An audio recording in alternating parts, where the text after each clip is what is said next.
चौथ्या घरामध्ये जोडीदार फॅमिली ओरिएंटेड असतो. असतो. हा. ओके.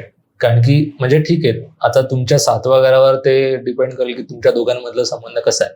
पण फॅमिली सोबत त्यांचा स्वभाव चांगला असू शकतो जर शुभ ग्रह असेल तर.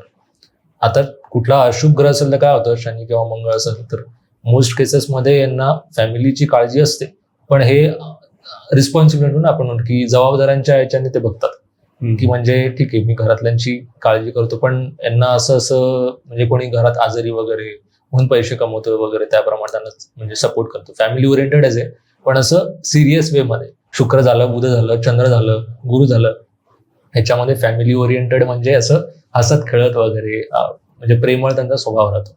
चौथ्या घराला आईचं.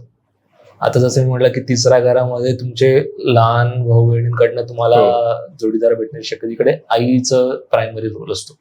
मामाकडचे का? हा, आईकडचे, मामाकडचे, किंवा असंही म्हणता येईल की आईची कुठली तरी मैत्रिणीचा मुलगा होता, मुलगी होती वगैरे, असं करून आईचा काहीतरी प्रायमरी रोल आहे.